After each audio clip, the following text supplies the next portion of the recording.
તો સ્વાગત છે તમારું મારી યુટ્યુબ ચેનલ ઉપર। અને આજના વિડીયોની શરૂઆત આપણે 9:30 વાગ્યાથી કરીએ છીએ। ઘરનું બધું જ કામ પતી ગયું છે અને પરી ટ્યુશન ગઈ છે, યુગ સ્કૂલ ગયો છે અને આજ તો રોહિતને પણ બહાર જવાનું હતું।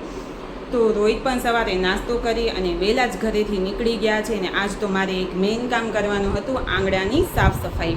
કેમ કે આજે ગાડી આંગણામાં હતી નહીં। જ્યારે આંગણામાં ગાડી ઊભી હોય તો ત્યાં આગળ તો એ એરિયો સાફ કરવાનું રહી જાય, એટલે આજે તો ગાડી હતી નહીં, રોહિત બારે ગયા છે તો મેં સૌથી પહેલાં તો એ કામ કરી લીધું।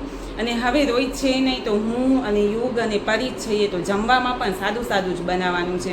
એટલે આજે ફ્રી હતી અત્યારે તો મેં વિચાર્યું હાલો હવે વિડીયોની શરૂઆત કરી દઈએ।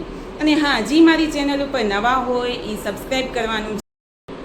તો તમારા બધાના સાથથી ઇન્સ્ટાગ્રામ ઉપર મારી 1K ફેમિલી કમ્પ્લીટ થઈ ગઈ છે। તો બસ આવો જ થોડોક સાથ અને સહકાર યુટ્યુબ ઉપર પણ કરી દેજો।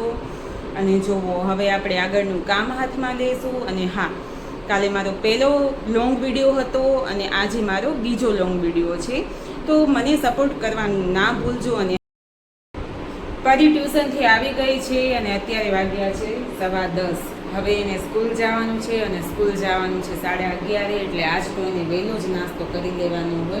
તો મેં પાસ્તા બનાવી અને એને જમવા બેસાડી દીધી છે। અને જુઓ હવે પરી જશે 11:30, ત્યાં યુગ આવશે 11:30, પછી આવીને એ ખાશે, પછી પરી સ્કૂલથી ક્યારે આવશે? 3 વાગે। હા, આજ શનિવાર છે એટલે જુઓ છોકરાઓની ખુશી જુઓ તમે, કેમ કે વહેલી રજા પડી જાય સ્કૂલમાં, 3 વાગે રજા પડી જાય એટલે પરી તો બહુ જ રાજી થઈ જાય। તો બસ હવે આપણે એને નાસ્તાનો ડબ્બો ભરી અને એની સ્કૂલની તૈયારી કરવાની છે।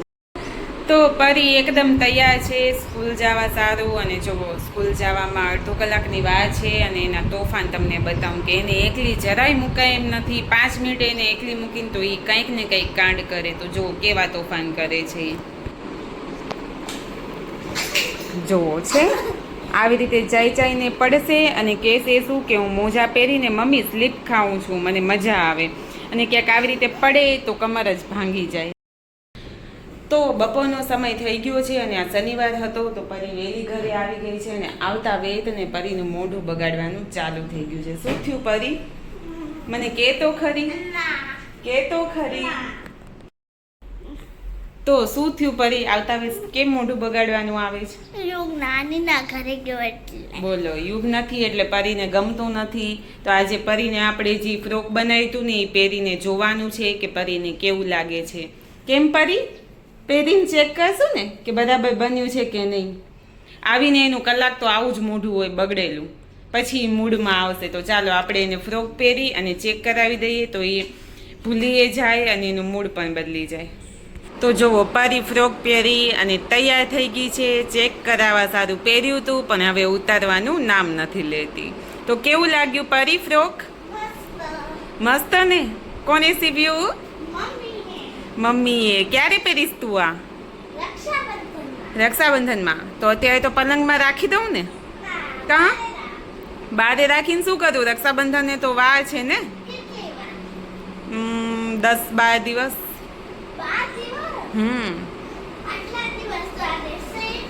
રહેશે, પલંગમાં રાખી દઉં પછી રક્ષાબંધન ઉપર તને કાઢી દઈશ। જો કેટલી ખુશ થઈ ગઈ ફ્રોક પહેરીને। એને આવા ઘેરવાળા ફ્રોક પહેરવા બહુ ભૂખ લાગી। હાલો હાલો હવે પરીને ભૂખ લાગી છે તો હવે આપણે એમને જમવાનું દઈ દઈશું। જો છે કેટલી ખુશ થઈ।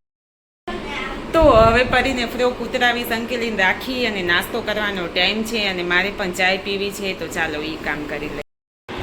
તો સાંજનો સમય થઈ ગયો છે અને આપણે આવી ગયા છે રસોડામાં અને હવે જમવાનું શું બનાવવાનું છે આપણે એ નક્કી કરવાનું છે। તો ફ્રીજ ખોલીને જોવું પડશે પહેલાં તો કે આજે શાકભાજીમાં શું છે, એ પ્રમાણે આગળ જમવાનું બનાવવાનું છે। તો પીઝાની વસ્તુ કાઢવા સારું ફ્રીજ ખોલ્યું તો જો ફ્રીજમાં મને શું દેખાણું, તો આજે રોહિત અંજાર ગયા હતા ને તો ઉहाँથી સ્પંજ કેક લઈ આવ્યા હતા। તો મેં કીધું લાવો જરાક ખાઈ લઈએ, બાકી યુગ પરી આવશે ત્યારે યુગ પરીને તો દેવાની જ છે।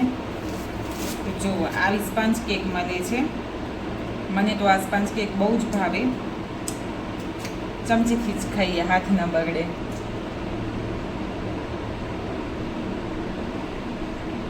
બહુ જ મસ્ત છે।